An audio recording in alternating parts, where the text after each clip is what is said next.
안녕하세요. 잡학사전 진행의 이도화입니다. 오늘은 유상화, 정유정 아나운서와 함께합니다. 안녕하세요. 정보는 넘쳐나지만 정작 나에게 필요한 진짜 정보를 찾기는 점점 더 어려워지고 있습니다. 급변하는 고용 트렌드와 산업의 뒷이야기들 속에서 우리는 과연 무엇에 주목해야 할까요? 잡학사전은 현장의 생생한 목소리를 담아 일터의 복잡한 변화들을 명쾌하게 짚어내고 여러분의 실질적인 경쟁력을 높여줄 구체적인 전략을 탐색해드리겠습니다. 일터의 지평을 넓히고 성장의 문을 여는 가장 확실한 방법, 잡학사전 지금 시작합니다. 먼저 주요 뉴스 요약해드리는 잡뉴스 헤드라인 시간입니다. 첫 번째 소식입니다.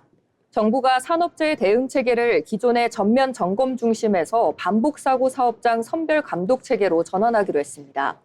중대산업재해가 잇따르면서 산업안전관리 체계 전반의 실효성 논란도 함께 커지고 있는데요. 이에 따라 고용노동부는 4일 전국 기관장 회의를 열고 반도체, 방위산업 등 고위험 업종에 대한 산업안전점검 강화 방침을 밝혔습니다. 특히 유사사고가 반복되는 사업장은 별도로 분류해 집중 감독하는 방식으로 정책 방향을 전환하기로 했습니다. 김명훈 고용노동부 장관은 일터에서 목숨을 잃는 사고가 반복되고 있다며 방산업체의 경우 국가안보시설이라는 이유로 외부 감시와 견제가 충분했는지 점검해야 한다고 말했습니다. 정부는 기존의 전면 점검 방식이 반복 사고를 충분히 억제하지 못하고 있다는 판단 아래 사고 이력 기반의 선별 감독 체계를 도입한다는 입장이라고 전했습니다. 이는 개별 사업장 점검 확대가 아니라 반복 사고가 발생하는 구조 자체를 관리 대상으로 삼겠다는 의미입니다.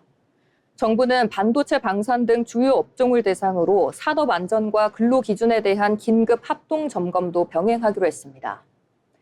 다음 소식입니다. 개정 노동조합법, 이른바 노란봉투법이 이달 10일 시행 3개월을 맞지만 원하청 교섭은 여전히 제대로 이루어지지 못하고 있다고 나타났습니다. 4일 이종배 국민의힘 의원실과 고용노동부에 따르면 개정 노조법 시행일인 3월 10일부터 지난달 22일까지 424개 원청이 1121곳의 하청 노조로부터 교섭 요구를 받았습니다. 하지만 원청이 교섭 요구 사실을 공고한 곳은 51곳에 불과하고 이 가운데 실제 교섭에 들어간 곳은 자율교섭 1곳을 포함해 6곳에 그친 것으로 파악됐습니다.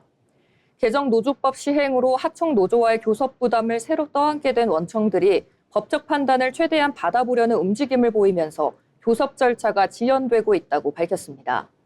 하청 노조의 교섭권 인정 여부를 둘러싸고 지방노동위원회 판단에 이어 중앙노동위원회 재심 절차까지 밟는 원청들이 늘고 있다고 전해졌습니다. 법 시행 직후 제기된 지방노동위 사건들이 속속 마무리되면서 중노위 사건은 더 늘어날 것으로 전망됩니다. 마지막 소식입니다. 일의 성과나 양에 따라 보수를 받는 플랫폼 특수고용 등 도급제 노동자에게 최저임금을 적용하기 위한 논의가 본격화됐습니다. 일감이 적거나 대기 이동 시간이 길어지면 저임금에 시달릴 수 있는 만큼 정부가 이들에 대한 최저임금 적용을 요청한 데 따른 것입니다. 민주노총은 4일 정부 세종청사 고용노동부에서 열린 최저임금위원회 3차 전원회의에서 배달 라이더, 학습지 교사 등 도급제 노동자에게 적용 가능한 최저임금 계산식을 제시했습니다. 노동자가 가져가는 순이익이 법정 최저임금 이상이 되도록 필요한 시간당 총수익을 역산하는 방안입니다. 배달 라이더나 대리운전으로 일정 금액을 벌어도 유류비, 보험료, 차량 유지비, 사회보험료 등을 본인이 부담하면 손해지는 돈은 최저임금에 미치지 못할 수 있습니다. 민주노총은 이런 비용을 빼고도 법정 최저임금이 이상이 남도록 시간당 총수익 기준을 정해야 한다고 봤습니다. 일감 개수당 최저보수를 정하는 방식도 제한됐습니다. 배달라이더, 대리운전기사처럼 이동이 핵심인 업종에는 일감 하나에 걸리는 시간과 이동거리를 함께 반영합니다. 웹툰 작가처럼 생산량이 비교적 뚜렷한 직종은 표준 생산량을, 학습지 교사처럼 방문이 잦은 직종은 이동 시간과 작업 시간을 함께 반영하는 방식이 거론됐습니다. 최임위는 오는 9일 4차 전원회의를 열고 한국노총이 제시하는 도급제 최저임금의 적용 방식과 사례를 논의한다고 밝혔습니다. 지금까지 잡뉴스 헤드라인 전해드렸는데요. 이번에는 실제 직업 현장으로 가보겠습니다. 다양한 직업을 직접 만나보고 그 속에서 일하는 사람들의 이야기를 들어보는 현장 속으로 시간입니다. 유상화 아나운서가 전해드립니다. 우리가 매일 손에서 놓지 않는 스마트폰부터 도로 위를 달리는 전기차까지 현대인의 일상을 움직이는 가장 핵심적인 동력은 무엇일까요? 바로 한 번 쓰고 버려지는 것이 아니라 충전을 통해서 끝없이 재사용되는 배터리가 있습니다. 오늘은 친환경 미래에너지 산업의 중심에서 전지의 한계를 극복하고 새로운 가능성을 연구하는 배터리 기술자에 대해서 같이 알아보겠습니다. 배터리 기술자의 연구실과 생산 현장은 눈에 보이지 않는 미시세계와의 싸움이 매일같이 진행되는 곳입니다. 이들의 업무는 크게 4단계로 이루어지는데요. 먼저 배터리의 용량과 수명을 결정짓는 핵심 양극재와 음극재 등 새로운 소재를 합성하고 설계하는 것부터 시작됩니다.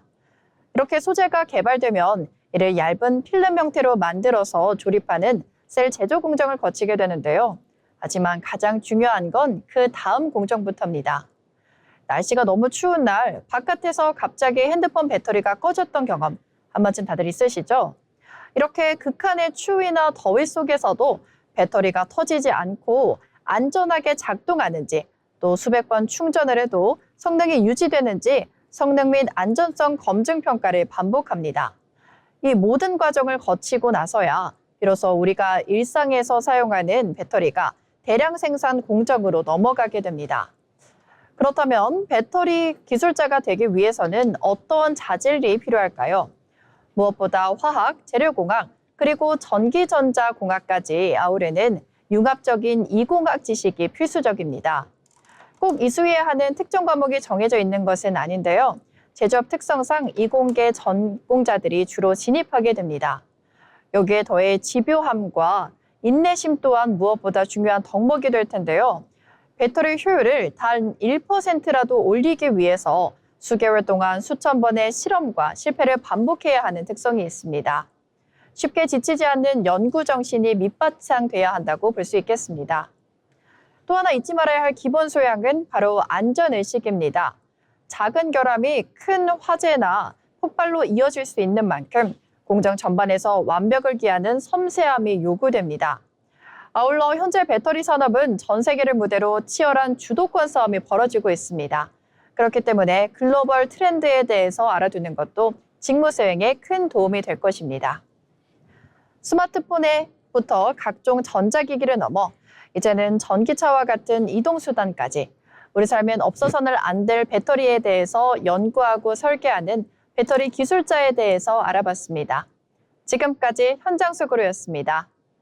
우리가 매일 안전하게 스마트폰을 쓰고 전기차로 거리를 달릴 수 있는 건 보이지 않는 연구실에서 이토록 뜨거운 인내의 시간을 견뎌낸 이들이 있기 때문이 아닐까 싶습니다. 다음은 지금 바로 활용할 수 있는 실질적인 취업 정보를 전해드리는 오늘의 잡정보 시간입니다. 정유정 아나운서가 전해드립니다. 네, 취업 준비는 하고 있는데 요즘 뭘 기준으로 준비해야 할지 막막하게 느끼시는 분들 많습니다. 이력서, 자격증, 경험 다 중요하다곤 하는데 어디서부터 시작해야 할지 기준이 잘 보이지 않는 상태이신가요? 이런 막막함은 취업 준비를 못해서가 아니라 무엇을 먼저 준비해야 할지에 대한 기준을 몰라서 생기는 경우가 많습니다. 최근 채용 시장은 서류 면접 중심에서 벗어나 채용 기준 자체가 빠르게 바뀌고 있기 때문입니다. 지금부터 취준생이 꼭 알아야 할 채용 변화 3가지를 정리해드립니다. 첫 번째 변화는 이제 내 이력서를 사람이 아닌 AI가 먼저 본다는 것입니다. 지원자 추적 시스템이 1차로 분석하고 필터링하기 때문에 사람 눈에 닿기도 전에 탈락할 수 있는 구조가 만들어졌습니다. 실제로 2026년 채용 트렌드 조사에 따르면 AI 확대에 따른 인력 축소 및 질적 채용 전환이 63%, AI 리터러시 검증이 46%, AI로 포장된 지원자의 진정성 및 표절 검증이 41%로 채용의 주요 변화 상위권을 차지했습니다. 즉 이제는 자소서를 잘 쓰는 것에서 끝나는 것이 아니라 AI 평가 방식을 이해하고 그 기준에 맞게 준비하는 것 자체가 취업 준비의 한 과정이 됐습니다. 두 번째 변화는 학력과 스펙보다 실제로 무엇을 할 수 있는지를 보는 채용 방식이 본격화됐다는 점입니다. 기술 변화 속도가 빨라지면서 3에서 5년 전 경력이 지금의 역량을 보장하지 않게 됐고 데이터 분석 능력, 협업 능력 같은 실질적인 역량은 학력이나 연차로 판단하기 어려워졌습니다. 그래서 기업들은 이제 말을 잘하는 사람보다 실제로 업무를 수행할 수 있는 사람을 원하고 있습니다. 이제 AI 활용 능력은 특정 직무만의 이야기가 아니라 어떤 직무를 준비하든 기본으로 갖춰야 할 역량이 되고 있습니다. 세 번째 변화는 기술과 스펙을 넘어 함께 일할 수 있는 사람인가를 보는 평가가 강화됐다는 점입니다. 기술이 고도화될수록 오히려 동료와 협업하고 책임감 있게 업무를 완수하는 인간적인 자질이 채용의 본질로 자리 잡았다는 분석이 나오고 있습니다. 2026년은 기술보다 사람, 속도보다 감정을 중시하는 해로 이는 취업 시장에서도 그대로 반영되고 있습니다. 이 변화들을 바탕으로 지금 당장 실천할 수 있는 준비 3가지를 정리해드립니다. 첫째, 포트폴리오를 직무 중심으로 정리하세요. 경험을 나열하는 게 아니라 어떤 문제를 맡았고 어떻게 해결했으며 어떤 결과를 만들었는지를 중심으로 정리하는 것이 핵심입니다. 다음으로 기초 데이터 활용 능력인 엑셀 정리, 간단한 수치 분석, 자료 요약 능력으로 실무에서는 확실한 경쟁력이 됩니다. 마지막으로 모든 경험을 프로젝트로 정리해서 면접에서 실무 이해도를 자연스럽게 보여줄 수 있습니다. 2026년 채용 시장은 조용하지만 분명하게 바뀌고 있습니다. AI가 서류를 먼저 보고 스펙보다 스킬을 보고 실력만큼 인성과 팀워크를 함께 봅니다. 이 변화를 모르고 준비하는 것과 알고 준비하는 것은 결과에서 분명 차이가 납니다. 오늘 소개해드린 채용 변화 3가지가 여러분의 취업 준비 방향을 잡는 데 작은 기준이 되길 바랍니다. 지금까지 오늘의 잡정보였습니다. 채용 과정이 아무리 디지털화되고 복잡해져도 결국 함께 일하고 싶은 사람을 찾는 거라는 본질은 변하지 않습니다. 눈앞에 바뀐 기준들과 숫자에 마음이 흔들리기 쉽지만 이럴 때일수록 여러분이 가진 고유한 스토리와 단단한 기본기를 믿고 당당하게 부딪혀 보셨으면 좋겠습니다. 다음으로 세상에는 우리가 아직 잘 알지 못하는 다양한 직업들이 존재하는데요. 새롭게 떠오르는 직업과 앞으로 주목해봐야 할 미래 직종을 살펴보는 시간, 직업의 세계, 조승희 아나운서가 전해드립니다.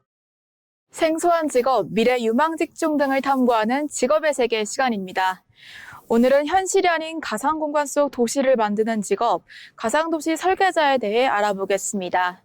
가상도시 설계자는 게임이나 메타버스, VR 공간 안에서 사람들이 생활하고 활동할 도시를 설계하는 직업입니다.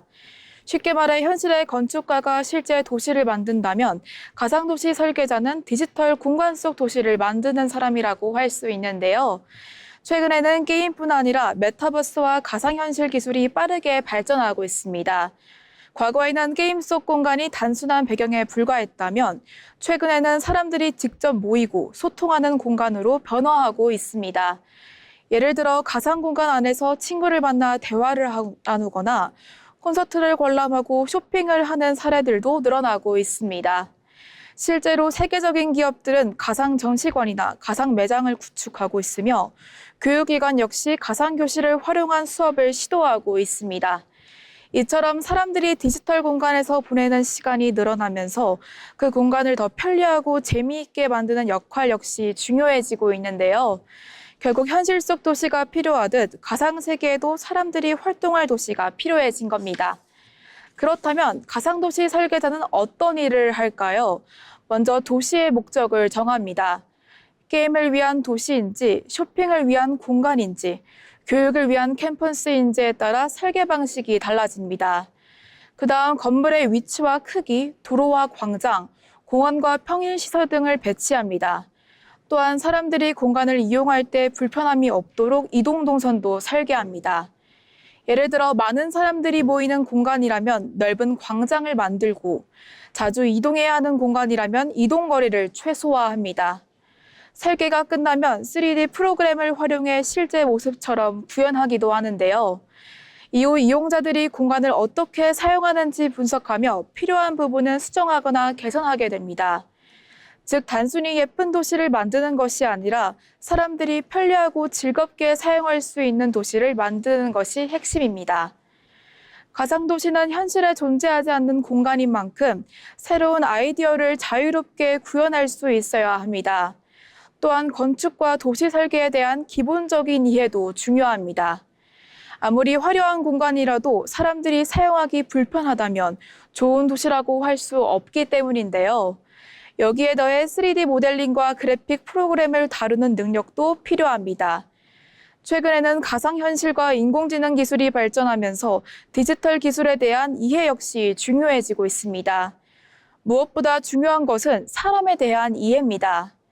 사람들이 어떤 공간을 좋아하고 어떤 환경에서 편안함을 느끼는지 이해해야 더 좋은 도시를 살게 할 수 있습니다.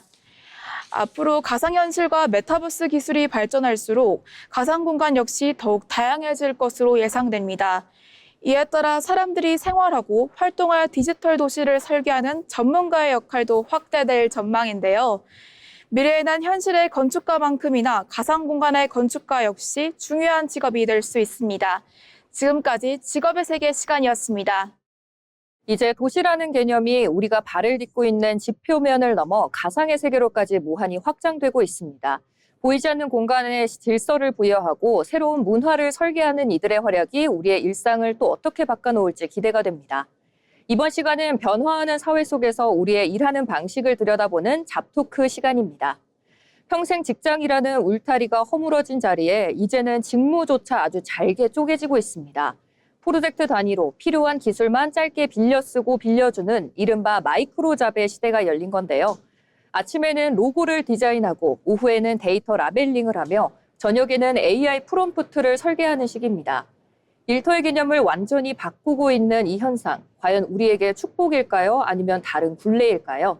오늘은 상화 아나운서, 유정 아나운서와 함께 이 이야기를 나눠보도록 하겠습니다.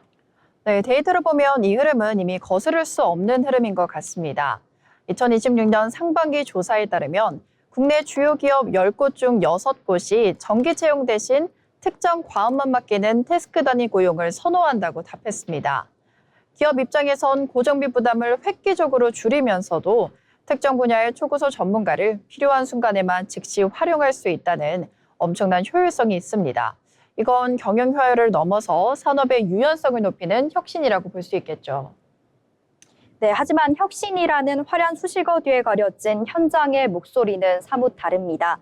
물론 시간의 자유는 얻었죠. 하지만 개인이 5개에서 6개의 프로젝트를 동시에 수행하다 보니 업무의 연속성이 떨어지고 무엇보다 소속감이 사라지면서 오는 심리적 고립감이 상당합니다. 내가 언제든 갈아 끼워질 수 있다는 디지털 부품이 된 건 아닐까 하는 공포가 실지하는 현장입니다. 단순 반복적인 마이크로잡의 경우 사실상 최저임금의 사각지대에 놓여 있는 경우도 하다고요. 네, 두 분의 시각이 아주 팽팽한데요. 유정 아나운서는 이제 노동의 원자화가 가져오는 고립감과 안전망 부재에 대해서 이제 우리가 해결해야 할 숙제일 거라고 말씀을 해주셨고, 하지만 상화 아나운서 같은 경우에는 이건 반대로 개인의 특정 조직에 종속되지 않고 나라는 1인 기업이 되어 시장과 직접 거래하는 능동적인 모습으로도 읽히거든요. 사실 과거에는 기업이 정보를 독점했다면 이제는 개인이 플랫폼을 통해 기회를 선점할 수 있다는 측면에서 권력의 이동으로 볼 수 있지 않을까요? 네, 정확한 지적인 것 같습니다. 과거에는 마이크로잡이 단순 노무 중심이었다면 현재는 고도의 전문직 영역으로 확산되고 있는 게 핵심입니다. 예를 들어서 한 명의 실력 있는 프롬프트 엔지니어나 데이터 사이언티스트는 한 직장에 얽매여 있기보다 여러 프로젝트를 동시에 수행하면서 3-4배 이상의 소득을 올리는 디지털 골드러시를 이미 수행을 하고 있죠. 이건 착취가 아니라 실력 있는 개인에게 주어지는 정당한 보상이자 시장의 선택이라고 해석할 수 있겠습니다. 네, 하지만 그런 상위 1%의 성공 사례가 전체를 대변할 수는 없습니다. 대다수의 마이크로 워커들은 플랫폼의 알고리즘이 제시하는 낮은 단가에 묶여 있고 퇴직금이나 연차, 4대 보험 같은 최소한의 사회적 보호막도 없습니다. 개인이 기업과 대등한 위치에서 협상할 수 있다는 건 이상적인 이야기일 뿐 현실은 자유라는 이름의 방치 속에 놓인 불안정한 노동자들이 훨씬 더 많다는 점을 간과해서는 안 됩니다. 네, 그렇다면 이 지점에서 우리가 한번 고민을 해봐야 할 것은 제도의 속도입니다. 기술과 고용 형태는 마할 속도로 변하는데 우리의 노동법이나 복지체계는 여전히 9시 출근, 6시 퇴근이라는 과거의 틀에 갇혀 있는 건 아닐까요? 마이크로잡이 건강한 생태계로 자리를 잡으려면 개별 프로젝트 단위에도 적용될 수 있는 사회 안전망, 예를 들어 이동형 복지제도 같은 논의가 이제는 본격적으로 시작되어야 되지 않을까 싶습니다. 네, 맞습니다. 기업들이 이제는 이 마이크로잡을 단순히 비용 절감의 수단으로만 볼 것이 아니라 외부의 전문 인재들과 어떻게 건강하게 공생할지 조직 문화를 새롭게 정비해야 될 타이밍이라고 볼 수 있겠는데요. 그들이 우리 조직의 비전을 공유할 수 있게 만드는 새로운 형태의 리더십이 필요할 것 같습니다. 네, 개인들 역시 마찬가지입니다. 이제는 특정 직장의 타이틀이 나를 지켜주지 않는다는 것을 인정해야 합니다. 내가 가진 기술을 어떻게 상품화하고 파편화된 시장에서 어떻게 나만의 커리어 로드맵을 만들어 나갈지 스스로 설계하는 자기 주도적 역량이 생존의 열쇠가 될 것입니다. 네, 결국 우리는 자유로운 독립군이 될 것인가 아니면 파편화된 저임금 노동자로 남을 것인가의 갈림길에 서 있습니다. 결국 이 해체된 일터에서 나만의 확실한 가치를 조각내어 팔 수 있는 무기를 준비하는 과정이 필요할 것 같습니다. 어느 회사 명함을 가졌느냐가 아니라 어떤 문제를 해결할 수 있는 사람인가를 스스로 증명해야 하는 시대. 마이크로잡이라는 거대한 변화를 나만의 도약대로 만드는 지혜가 필요할 때일 것 같습니다. 지금까지 잡토크였습니다.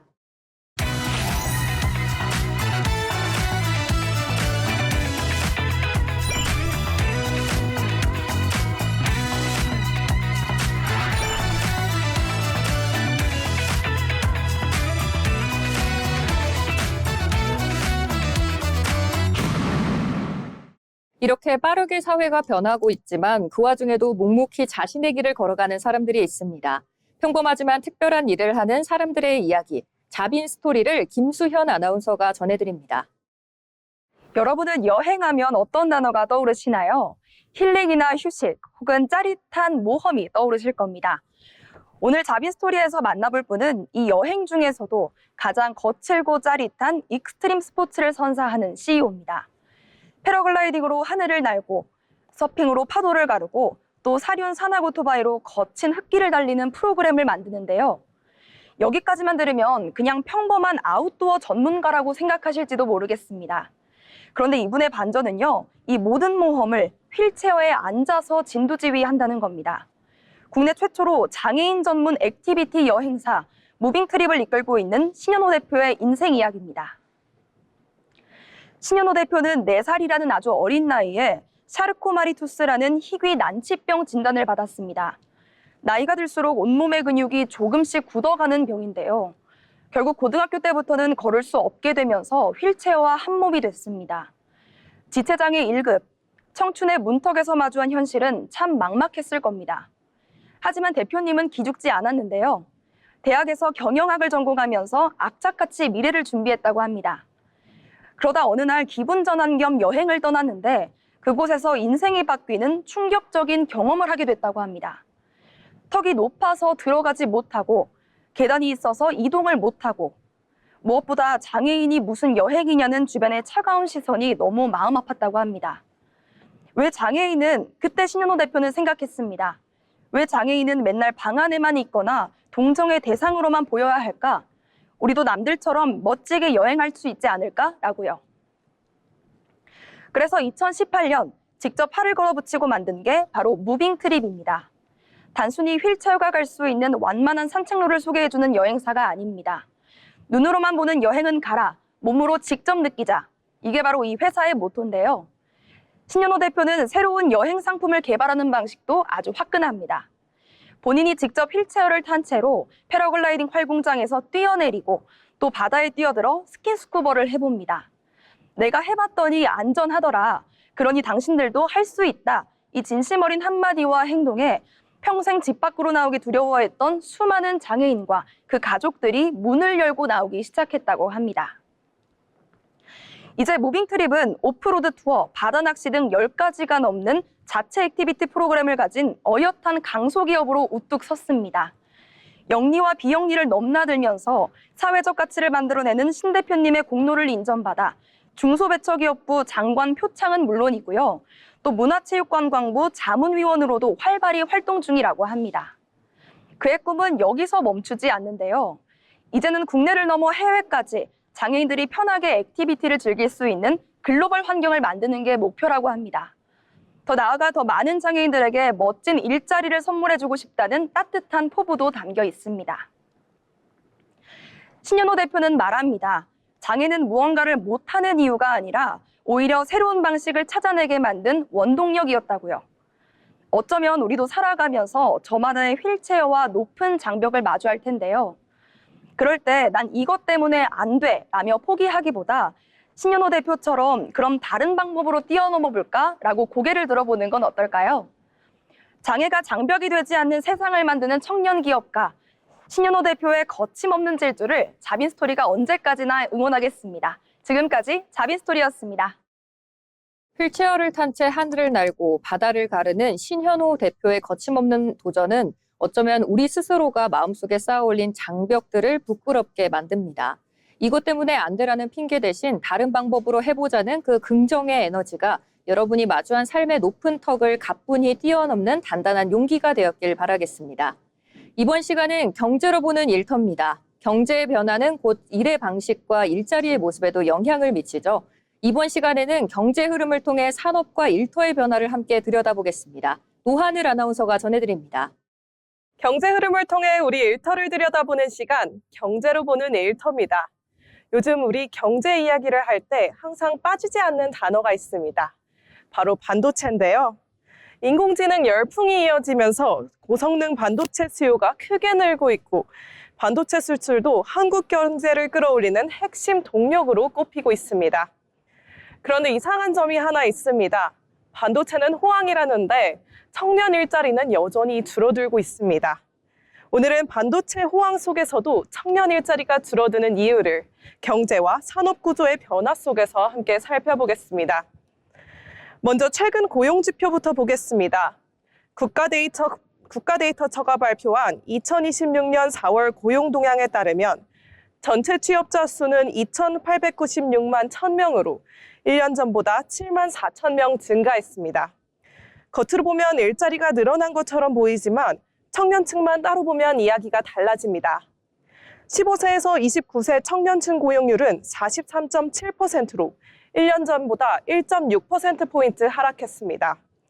청년 고용의 어려움은 여전히 이어지고 있는 겁니다. 산업별로도 역시 온도차가 큰데요. 2026년 4월 기준 보건업 및 사회복지 서비스업 일자리는 26만 1,000명 늘었습니다. 반면 제조업은 5만 5천여 명 줄었는데요. 전문 과학 및 기술 서비스업도 11만 명 이상이나 감소했습니다. 경제 전체가 완전히 얼어붙은 것은 아닌데 청년들이 많이 진입하던 산업과 직무에서는 오히려 문이 좁아지고 있는 겁니다. 그렇다면 왜 반도체는 잘 나가는데 제조업 일자리는 줄어들고 있는 걸까요? 첫 번째 이유는 반도체 산업이 예전처럼 사람을 많이 뽑아야만 성장하는 산업이 아니라는 겁니다. 반도체 공장은 대규모 투자가 필요하지만 생산 과정은 점점 자동화되고 있습니다. 공장이 커진다고 해서 그만큼 사람도 똑같이 많이 필요한 구조는 아니라는 건데요. 쉽게 말하면 과거의 제조업은 큰 배를 움직이기 위해 많은 선원이 필요했다면 지금의 첨단 제조업은 거대한 자동 항해선을 운항하는 모습에 가깝습니다. 배는 더 커졌지만 필요한 사람은 더 전문화되고 인원은 제한적으로만 늘어납니다. 두 번째 이유는 반도체 호황의 효과가 특정 분야에 집중되기 때문입니다. AI 반도체, 고대 역폭 메모리, 첨단 공정처럼 성장하는 분야는 분명 있습니다. 하지만 이 분야는 신입을 대규모로 뽑아 바로 투입하기보다는 숙련된 엔지니어와 연구개발 인력, 고급 기술 인력을 더 필요로 합니다. 청년 구직자 입장에서는 산업은 뜨겁다는데 내가 들어갈 자리는 없다라는 상황이 되는 겁니다. 세 번째 이유는 내수산업과 청년 일자리의 부진입니다. 청년들이 많이 일하는 분야는 제조업뿐만이 아닙니다. 카페, 음식점, 편의점뿐 아니라 유통, 콘텐츠, 플랫폼, 사무보조와 같은 서비스업 일자리도 청년 고용에서 큰 비중을 차지합니다. 그런데 물가 부담이 커지고 소비 심리가 위축되면 이런 내수업종은 채용을 줄이기 쉽습니다. 기업의 수출 실적과 청년의 첫 아르바이트, 첫 인턴, 첫 정규직 자리는 생각보다 멀리 떨어져 있다는 건데요. 실제 고용노동부도 2026년 4월 고용동향 평가에서 제조업 감소폭 확대, 서비스업 증가세 조정 등 그리고 청년 고용률 하락 등 어려움이 지속되고 있다고 설명했습니다. 여기서 또 하나 중요한 변화가 있는데요. 바로 기업의 채용 방식입니다. 예전에는 기업이 신입을 뽑고 교육하고 그다음에 키우는 방식이 일반적이었습니다. 하지만 지금은 다릅니다. 경기 불확실성이 커지고 기술 변화가 빨라지면서 기업들은 바로 일할 수 있는 경력직을 선호합니다. 여기에 인공지능까지 등장했습니다. 자료조사, 문서 정리, 간단한 코딩, 보고서 초안 작성처럼 과거에는 신입 직원이 맡던 기초 업무 중 일부가 AI 도구로 대체되기 시작했습니다. 그러다 보니 청년들은 이런 모순을 마주하게 됩니다. 취업하려면 경력이 필요합니다. 그런데 경력을 쌓으려면 먼저 취업을 해야 합니다. 이른바 첫 일자리의 문이 좁아진 겁니다. 반도체 호황은 분명 한국 경제에 좋은 소식입니다. 하지만 그 호황이 청년 일자리로 이어지려면 단순히 수출이 늘어나는 것만으로는 부족합니다. 청년들이 실제 진입할 수 있는 직무, 일 경험 기회, 그리고 교육과 산업 현장의 연결이 함께 만들어져야 합니다. 결국 오늘의 핵심은 이렇습니다. 반도체는 호황입니다. 하지만 청년 일자리는 자동으로 늘어나지 않습니다. 첨단 산업은 더 적은 사람으로 더 큰 생산을 할 수 있고 기업은 신입보다 경력직을 선호하고 있으며 AI는 신입이 맡던 기초 업무를 일부 바꾸고 있습니다. 경제 성장이 곧바로 청년 고용으로 이어지던 시대는 조금씩 달라지고 있습니다. 이제 우리가 봐야 할 것은 경제가 성장했느냐만이 아닙니다. 그 성장이 어떤 산업에 집중되고 있는지, 어떤 세대에게 기회를 주고 있는지, 그리고 청년들이 첫 발을 내디딜 수 있는 일터가 충분히 만들어지고 있는지도 함께 봐야 합니다. 지금까지 경제로 보는 일터였습니다.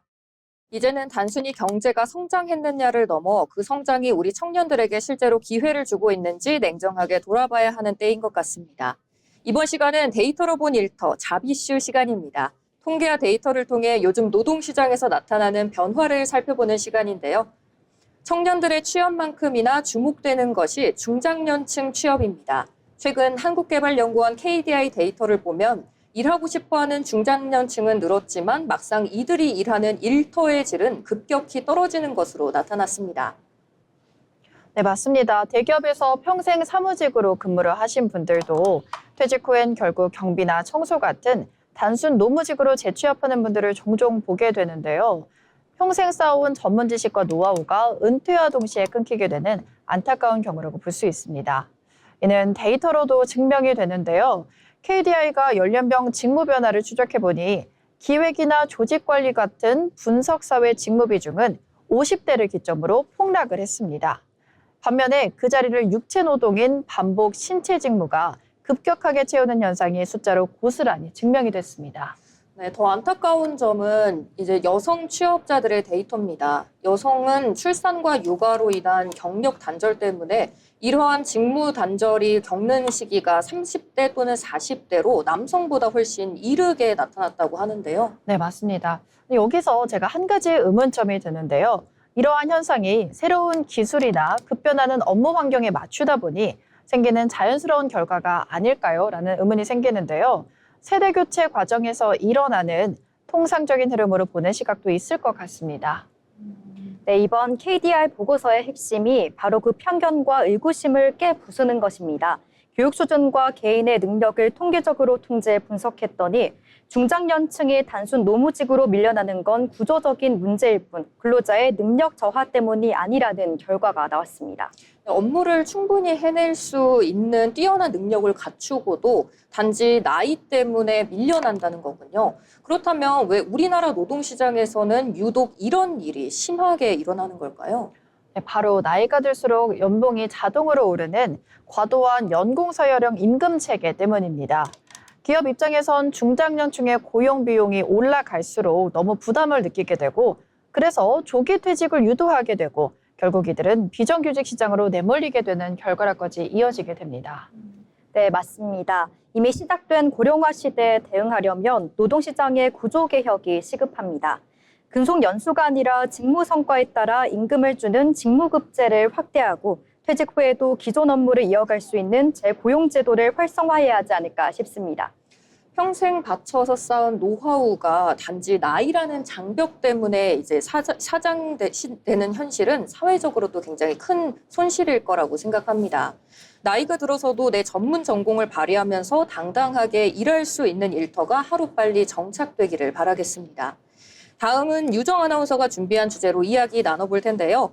유정 아나운서 어떤 이야기 가져오셨을까요? 네, 최근 명동 거리나 명소에 나가보면 국적 외국인 관광객이 늘었다는 걸 피부로 느낄 수 있습니다. 실제로 지난해 방한 외국인 관광객이 약 1984만 명으로 역대 최대치를 기록했습니다. 그런데 이 관광객들이 단순히 돈만 쓰고 가는 게 아니라 우리 고용시장에도 아주 따뜻한 훈풍을 불어넣고 있다는 데이터가 나왔습니다. 국내 서비스업의 일자리가 눈에 띄게 늘고 있는 건데요. 특히 단기 아르바이트 같은 임시 일용직이 아니라 허리가 탄탄한 상용직 중심으로 고용의 질이 좋아지고 있습니다. 관광객이 늘면 식당이나 이제 호텔이 바빠지니까 사람을 더 뽑는 건 당연해 보이기는 하는데요. 보통 이런 관광 성수기에는 단기 아르바이트를 많이 하지 않을까요? 상용직 고용이 더 늘었다니 조금 의외이네요. 네, 그 비밀은 외국인들이 어디서 어떻게 돈을 쓰느냐에 숨어 있습니다. 한국노동연구원의 분석을 보면 지난해 외국인들의 실질 관광 소비는 약 14조 9천억 원에 달합니다. 2019년과 비교하면 신용카드 소비액이 7조 9천억 원에서 17조 4천억 원으로 무려 2.2배나 뛰었습니다. 내국인 소비가 12% 늘 때 외국인은 120%가 늘어난 겁니다. 그런데 소비 업종을 뜯어보면 쇼핑업이 37.4%, 숙박업이 21.2%로 절반 이상을 차지합니다. 구체적으로는 면세점, 대형 쇼핑몰, 특급 호텔, 카지노 같은 대형 사업체에 외국인 소비가 집중되는 구조입니다.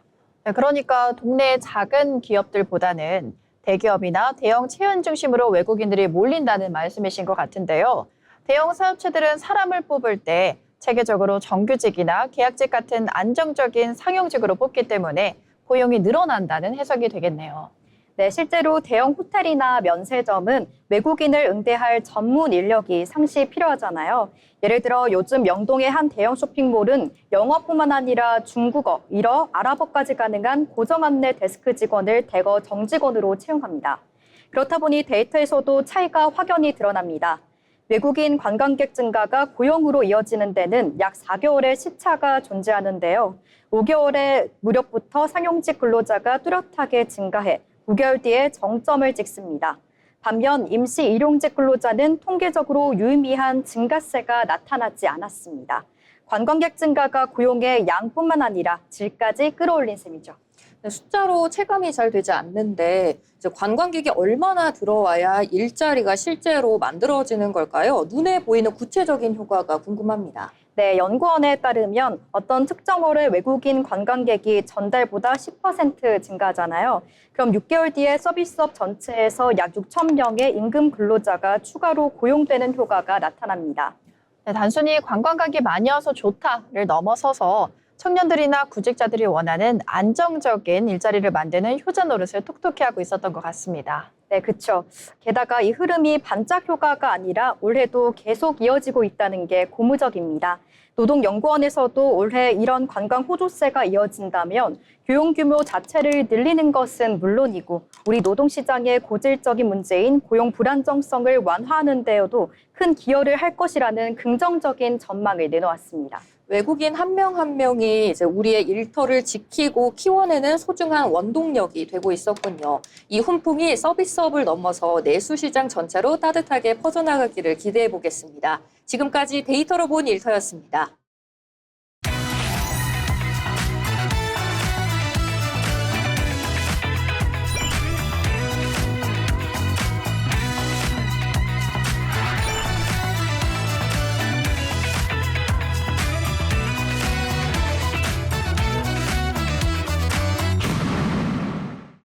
취업을 준비할 때 중요한 것 중 하나는 바로 기업을 제대로 이해하는 것입니다. 기업의 특징과 산업의 트렌드를 살펴보는 시간, 기업사전, 기업을 알고 잡자, 진호정 아나운서가 준비했습니다. 기업을 쉽고 재미있게 알아보는 시간, 기업사전입니다. 예전에는 무언가를 배우려면 학원이나 문화센터를 찾아야 했죠. 하지만 이제는 스마트폰 하나만 있으면 그림도 배우고 사진도 배우고 심지어 나만의 부업까지 준비할 수 있는 시대가 됐습니다. 오늘 소개해드릴 기업은 온라인 클래스 플랫폼을 통해 배움의 방식을 바꾸고 있는 기업 클래스 101입니다. 이 클래스 101은 2018년 서비스를 시작한 온라인 클래스 플랫폼 기업으로 취미와 자기개발, 창업, 직무교육 등 다양한 분야의 콘텐츠를 제공하며 성장해 왔는데요. 기존의 학원 중심 교육의 시장에서 벗어나서 원하는 시간과 장소에서 원하는 것을 배우는 온라인 학습 문화를 확산시키면서 국내 에듀테크 산업의 성장 가능성을 보여준 기업으로 평가받고 있습니다. 최근 클래스 101은 단순한 온라인 강의 플랫폼을 넘어서 구독형 콘텐츠 서비스와 기업 교육 시장 확대에 집중하고 있는데요. 특히 직장인의 직무 역량 강화와 평생학습 수요가 늘어나면서 온라인 교육 시장 역시 빠르게 성장하고 있습니다. 또한 창작자들이 자신의 지식과 경험을 콘텐츠로 제작해 수익을 창작할 수 있도록 지원하면서 크리에이터 경제 생태계 구축에도 힘을 쏟고 있습니다. 온라인 교육이 단순한 학습 수단을 넘어 하나의 콘텐츠 산업으로 성장하고 있다는 점도 눈길을 끌고 있는데요. 과거에는 교육 콘텐츠나 학교나 학원 중심으로 제공이 됐다면 이제는 개인의 경험과 노하우도 하나의 상품이 되고 있습니다. 클래스 101은 이러한 변화 속에서 창작자와 학습자를 연결하는 플랫폼 역할을 수행하며 새로운 교육 생태계 구축에 나서고 있습니다. 최근에는 강의 제작뿐만 아니라 구독자 관리와 커뮤니티 운영, 굿즈 판매까지 한 번에 가능한 크리에이터 홈 서비스를 강화하고 있는데요. 이를 통해 창작자들이 보다 안정적으로 수익을 창출할 수 있는 환경을 마련하며 크리에이터 경제 활성화에도 힘을 쏟고 있습니다. 또한 AI 기반 맞춤형 강의 추천 서비스와 기업 대상 교육 콘텐츠 사업도 확대하며 교육 플랫폼을 넘어 종합 콘텐츠 기업으로의 변화를 시도하고 있습니다. 교육 산업 역시 빠르게 성장하고 있습니다. 과거에는 학교나 학원 중심의 대면 교육이 주를 이루었다면 이제는 온라인 플랫폼과 구독 서비스, 개인 맞춤형 콘텐츠까지 결합되면서 학습 방식 자체가 다양해지고 있는데요. 또한 자신의 경험과 지식을 콘텐츠로 제작하고 판매할 수 있게 되면서 크리에이터 경제 역시 새로운 교육 트렌드로 자리 잡고 있습니다. 클래스 101 역시 이러한 흐름 속에서 배움과 창작을 연결하는 플랫폼 기업으로 성장을 이어가고 있습니다. 이렇게 클래스 101은 구독형 서비스 강화와 기업 교육 시장 확대를 중심으로 사업 영역을 넓혀가고 있는데요. 업계에서는 온라인 교육 시장이 단순한 강의 제공을 넘어 개인 맞춤형 학습과 콘텐츠 산업 중심으로 성장할 가능성에 주목하고 있습니다. 클래스 101이 어떤 새로운 교육 문화를 만들어갈지 관심이 모이고 있습니다. 지금까지 기업사전이었습니다.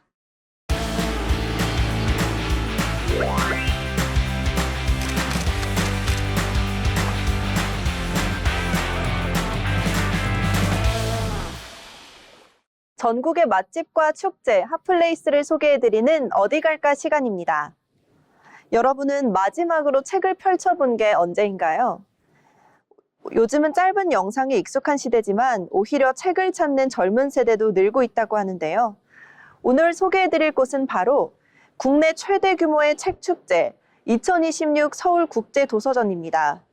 올해 도서전은 AI 시대에 인간은 어떤 질문을 해야 하는가를 주제로 열립니다. 책과 사람 그리고 생각이 만나는 특별한 공간, 지금부터 함께 알아보겠습니다. 2026 서울국제도서전은 6월 24일부터 28일까지 5일 동안 서울 강남구 코엑스 A홀과 B1홀에서 열립니다. 운영 시간은 오전 10시부터 저녁 7시까지고요. 마지막 날인 28일은 오후 5시에 종료됩니다. 서울국제도서전은 1954년부터 이어져 온 우리나라 최대 규모의 책 축제인데요. 책을 만드는 사람과 읽는 사람, 작가와 독자가 한자리에서 만나는 대표 문화 행사입니다. 올해 주제는 인간선언, 호모두들입니다. AI가 빠르게 답을 내놓는 시대에 인간만의 질문과 사유의 가치를 다시 한번 생각해보자는 의미를 담고 있습니다. 올해 도서전에서 가장 눈길을 끄는 부분은 바로 AI 시대를 주제로 한 다양한 강연과 세미나입니다. 소설가 은희경과 김혜란, 정보라 작가를 비롯해서 시인 오은과 황인찬, 안미옥 등이 참여해 AI 시대의 인간의 역할에 대해서 이야기를 나눌 예정입니다. 또 뇌과학자 장동선과 배우 김신록, 싱어송라이터 선우정아 등 다양한 분야의 연사들도 함께하는데요. 책을 좋아하는 분들은 물론 인공지능 시대에도 관심 많은 분들에게도 큰 도움이 될 것 같습니다. 매년 서울국제도서전에서는 특별히 선정된 주빈국이 함께합니다. 올해 주빈국은 프랑스입니다. 한국과 프랑스 수교 140주년을 맞아 프랑스를 읽다를 주제로 다양한 프로그램이 마련됩니다. 특히 베스트셀러 작가인 베르나르 베르베르를 비롯해 철학자 파스칼 브리크네르와 그림책 작가 안느 라발 등 12명의 프랑스 작가가 참여할 예정인데요. 평소 해외 문학에 관심 많은 분들께도 특별한 기회가 될 것 같습니다. 도서전의 매력은 책에만 있는 것이 아닙니다. 작가와 직접 만나는 북토크와 사인회, 출판사별 특별 전시와 굿즈 판매도 진행되는데요.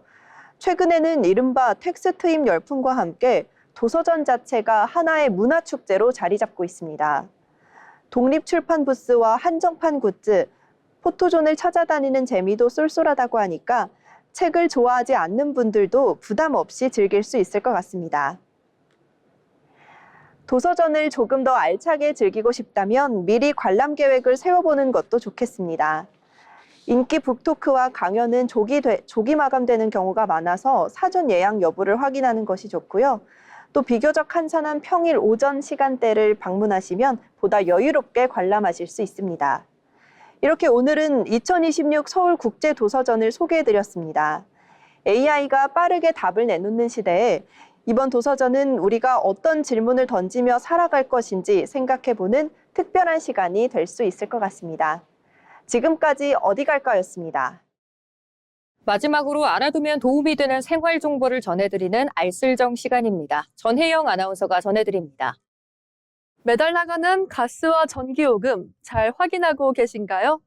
청구서만으론 언제 얼마나 썼는지 알기 어려운데요. 게다가 전기요금은 한전에서, 가스요금은 도시가스회사에서 따로 확인해야 했습니다. 그런데 6월부터 전기와 가스 정보를 한 번에 확인할 수 있는 에너지 마이데이터 제도가 시작됐습니다. 에너지 마이데이터는 내가 사용하는 전기와 가스 정보를 내가 선택한 곳에서 한 번에 확인하고 활용할 수 있도록 한 제도입니다. 그동안 의료와 통신 분야에서 운영되던 마이데이터가 에너지 분야로 확대된 건데요. 이번 제도를 통해 내가 동의하면 전기와 가스 사용량, 요금 정보, 납부 이력 등을 한 번에 확인할 수가 있습니다. 무엇보다 에너지 사용 흐름도 관리할 수 있는데요. 지난달보다 얼마나 더 썼는지, 사용은 언제 늘었는지 한눈에 확인할 수가 있습니다. 사용량 흐름을 보면 여름철 냉방이나 겨울철 난방처럼 요금이 있는 이유도 쉽게 알 수 있어 비용 절감에도 도움이 될 수 있는데요. 또 전기와 가스 요금 납부 기록은 앞으로 신용평가에 활용될 수 있어 카드 사용 기록이나 대출 기록이 많지 않은 사람에겐 유용하게 활용될 수 있습니다. 하지만 주의해야 할 점도 있는데요. 개인정보가 오가는 만큼 동의 내용을 잘 확인해야 합니다. 어떤 정보가 제공되는지, 누가 활용하는지, 얼마나 보관되는지 반드시 확인하는 것이 필요합니다. 다만 아직 관련 기관들의 시스템 구축이 진행 중인 만큼 실제 서비스는 준비가 끝나면 단계적으로 제공될 예정입니다. 매달 나가는 전기와 가스 요금, 이젠 앞으로 제공될 에너지 마이데이터를 통해 우리 집 사용 내역도 확인해보는 것이 어떨까요? 지금까지 알쓸정이었습니다. 이제 잡학사전 마칠 시간이 다가왔습니다. 현실의 도시를 넘어 가상의 공간까지 이제 우리의 일터는 상상하는 만큼 무한히 확장되고 있습니다. 낯선 변화가 때로는 두렵게 느껴질 수도 있겠지만 그 흐름에 올라타는 법을 익히는 순간 세상은 더 넓은 기회의 장이 될 것입니다. 오늘 잡학사전과 함께한 이 시간이 여러분의 고용 경쟁력을 키우는 실질적인 동력이 되었기를 바랍니다. 다음 주도 당당하게 자신의 길을 걸어갈 여러분과 잡학사전이 함께하겠습니다. 시청해주신 여러분 고맙습니다.